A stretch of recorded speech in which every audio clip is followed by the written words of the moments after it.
Hello, everyone, and thank you for joining us for Voices of the Valley. On our last episode, I chatted with retired U.S. Air Force Colonel Paula Penson.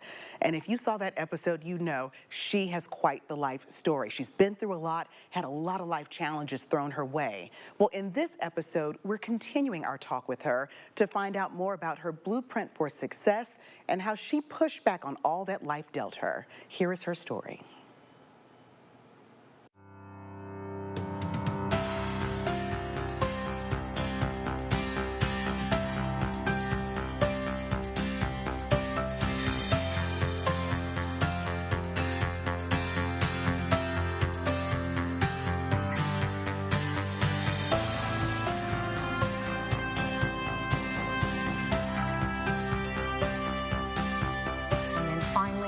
April of 1996, we had the big, beautiful wedding. And 1996 was the best year of my life and the worst year of my life.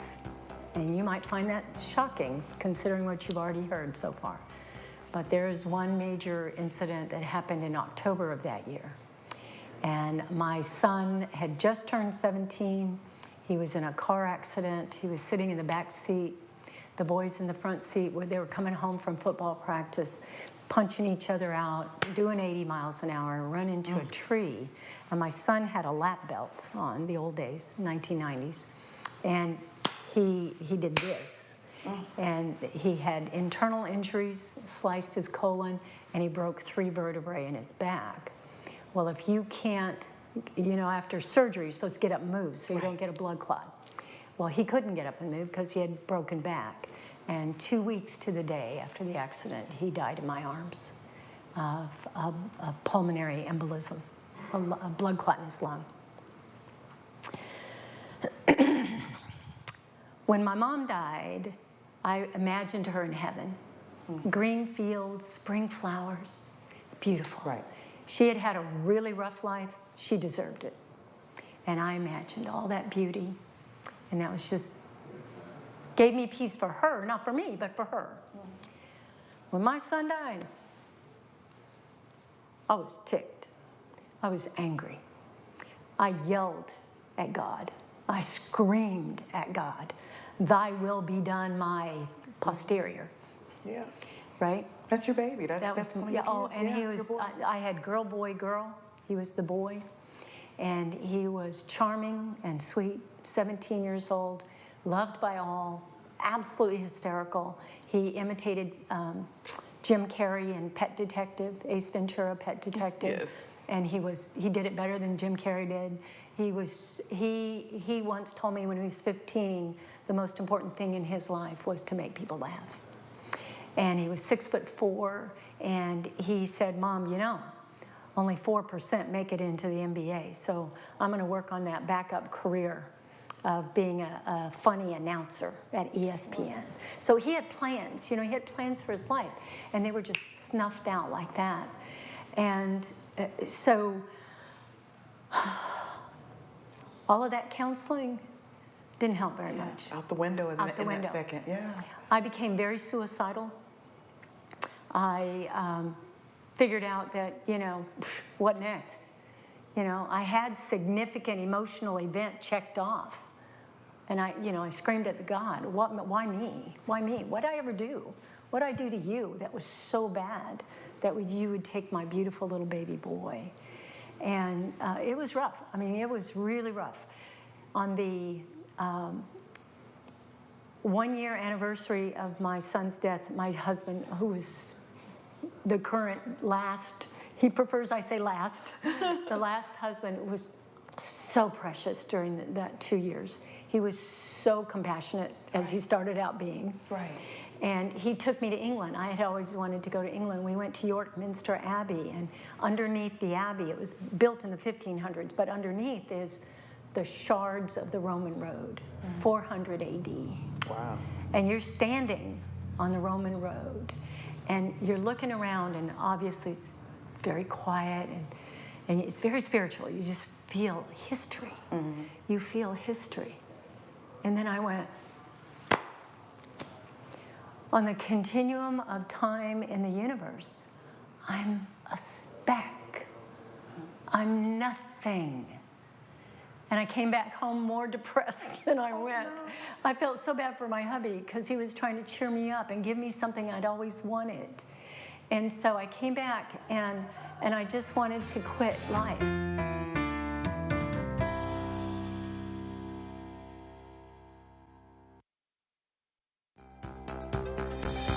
Just lay on the couch and eat bonbons and, you know, So what watch got you back up? Like what? Well, and I will tell you, it was after that. It was a couple of months later, and I was laying there on the couch eating my bonbons, and I was thinking, you know, what if Abraham Lincoln had thought he was a spag? I don't know why this came to me. What if Clara Barton? Yeah. What if, you know, George Washington. Big names in history, yeah. George Washington. And my hero of all time is Winston Churchill. Mm-hmm. And I said, what if Winston Churchill had metaphorically stood there on the shores of England with a fist raised up to Hitler going, not on my watch. Not on my watch. And I went, okay. I may be just a speck, but this is my time. Mm-hmm. This is my time on the continuum of the universe. And maybe I'm meant to do something. So it was a slow crawl back from that. The other thing that helped is the only time my two daughters have ever agreed, the older and the younger, is they did an intervention. And they came to me and sat me down and said, Mom, we're still here. And we need you back. We need that funny, laughing, joyful person back. We lost our brother too, you know. It's not just about you. And I was like, whoa, okay. That'll snap you back, yeah. You know what I'm saying? Yeah. And so I said, all right. And so with that, the alignment of the revelation of maybe I do have something to offer, and my daughter's waking me up. And then it was the 2nd year anniversary of my son's death. I went into my bedroom and I locked the door. I went into the walk-in closet and I laid down, face down. And for 2 years, I couldn't breathe. Mm-hmm. It was like a vice on my chest. I couldn't breathe. Mm-hmm. You know, it was between the anger and the lashing out at God, the screaming at God. My husband is a saint for dealing with me for that time. But I couldn't breathe. So I went in that room and I laid down on the floor and I just said, Lord, I need your help. I can't do this anymore. And Tearsa, I'm not exaggerating. In that instant, the vice was released. In that instant, I just felt it. It was so obvious. Mm-hmm. He had heard me. And he let it go. He let it go. Now I got to tell you, that kind of freaks you out. You know, when you're sitting there and God's so obviously present, it's like, oh, okay, all right, thank you. What am I going to do with this? Yeah. Exactly. Yeah. So I said, what do you want me to do? If I'm stuck here on this stinking planet, not knowing when the next sucker punch is coming, right? Because you're light, right? Yeah. Yes. Yeah. The hits just keep on coming, right? What do you want me to do? And I said, Lord, I'm calling on your promises. You promised you would never forsake me. You promised you would never give me more than I could handle. You promised I could do all things through Christ who strengthens me. So I'm calling on your promises, Lord. I was trying to remember every verse I could ever remember from grade school, you know. And I said, I'm calling on your promises because I need your help. I can't live like this. Mm-hmm. I can't live this angry and this just desolation and suicidal every day. I just wanted to quit every day. And so I'm sure you've heard the saying that if you hear the same message 3 times from 3 completely different people, you ought to pay attention. Right. Okay. So in the next 3 months after my Come to Jesus meeting, I heard three times, a pastor, a coworker, a friend, and they all said, you need to tell your story.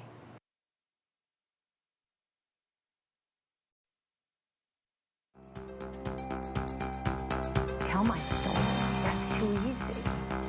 So being greedy, as I am, I talked to him for the next 10 years and asked him for something more tangible that I could do. And being military, I turned all these messages, did not come in the order that I'm about to tell you. They came in different order. But I had to turn it into an acronym so I could remember. And it was Be Still. B-E-S-T-I-L-L-L-L-L. There's several L's, okay?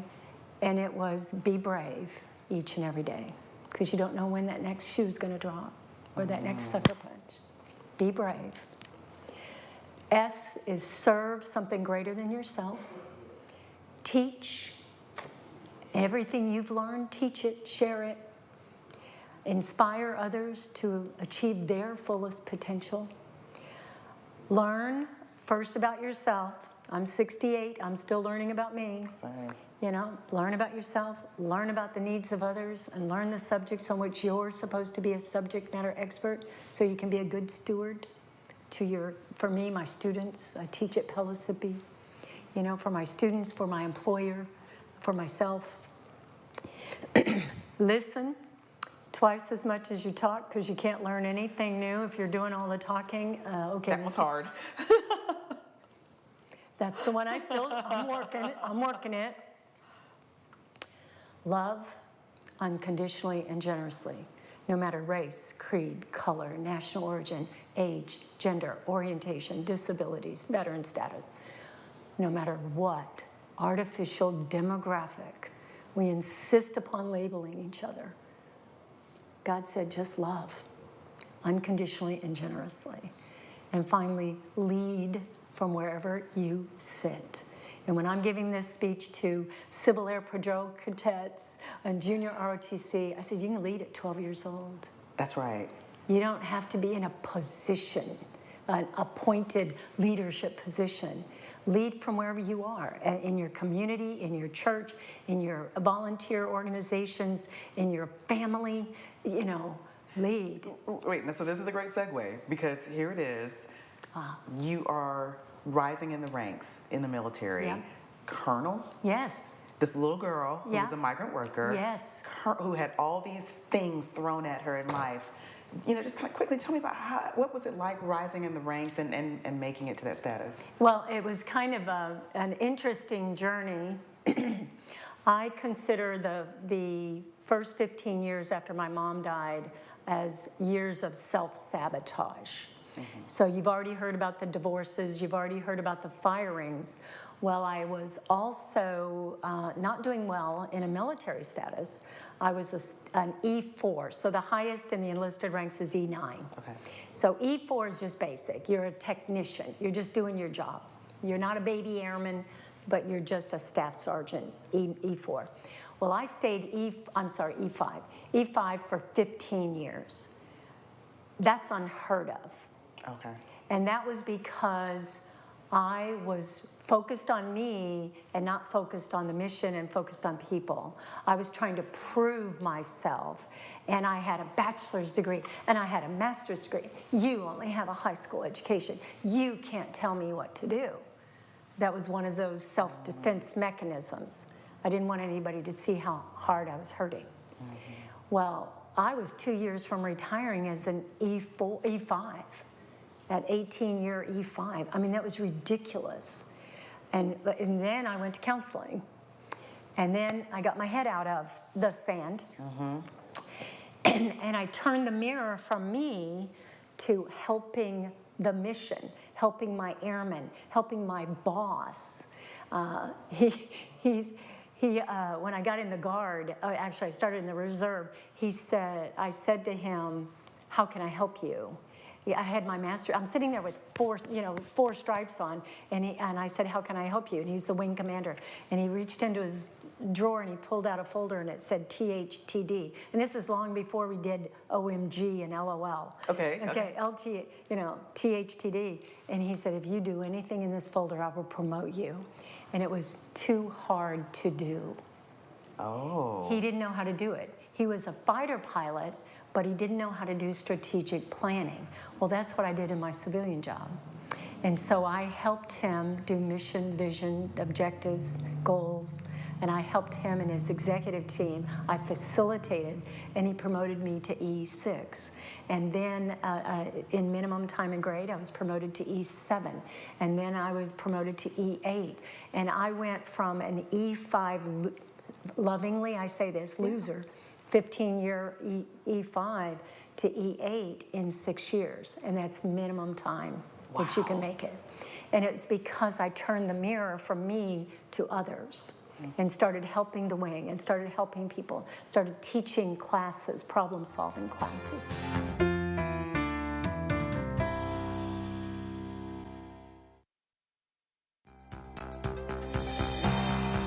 And then at the end of the inspector's debriefing, where we got a great rating, a superior, I think, a colonel walked up to me and said, "You ought to be an officer."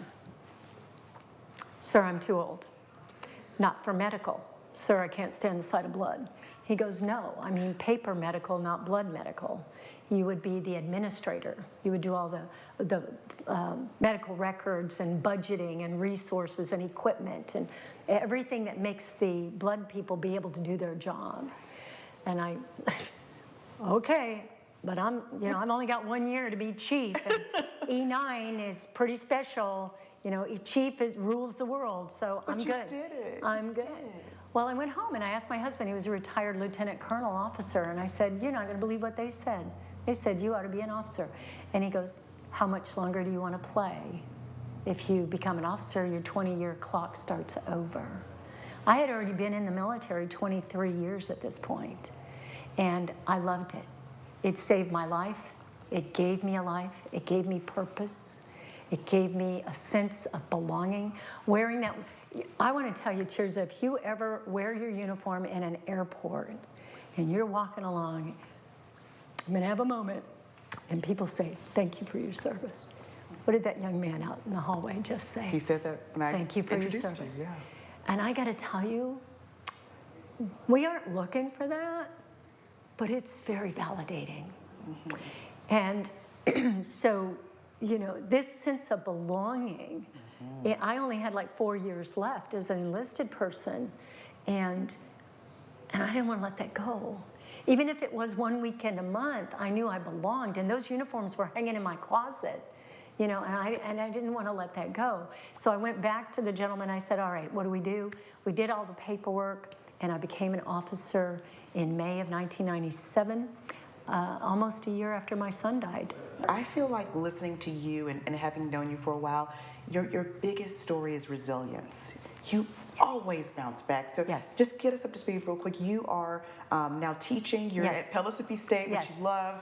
How are you giving back to East Tennessee? Oh my gosh, oh my gosh. So I followed the grandchildren. When I retired in January of 2015 at 60 years old, they finally said, "Enough already, go home." And so I followed the grandchildren. My oldest daughter is now a retired Chief Master Sergeant, but she was serving out at the Air National Guard unit at McGee-Tyson. So I came here, my husband and I came here. We absolutely loved it immediately. So what happened is my daughter was working at the unit. She introduced me to her boss, a female colonel, and her boss introduced me to the Air Force Association, and they introduced me to the East Tennessee Military Affairs Council. I hope you get to talk to those folks. They are sponsored by the Knoxville Chamber, and they are amazing. I honestly, in 4 decades, remember I served 4 decades, have never seen a community so dedicated to the military, to veterans, to individuals, to units, to organizations. And we don't have an active duty base here. Right. It's so unusual. So being very active in the Air Force Association, and people started to hear my story. So now I tell my story to the junior ROTC, the Civil Air Patrol. I'm flying to New Jersey to be a guest speaker there at the Civil Air Patrol in April. You know, there are just so many opportunities to serve here. But I also taught at Arizona State University way back in the 80s, and I promised myself when I retired that teaching at a community college, because that's where I got most of my credits. My 2-year degree is from a community college. And I wanted to give back again how they had helped me, sometimes single mom of 3 children, going to school, working full time. You know, I wanted to be with that group. And I started applying, and Pellissippi snatched me up in the fall of 2017, and I love it. I've never met a more supportive organization for their student success. That's shout out to Pellissippi. I love them so much. I just love East Tennessee. Well, we are so happy that you are here. Thank you. And we are happy you are serving with us. And Thank you. Thank you for telling me your story.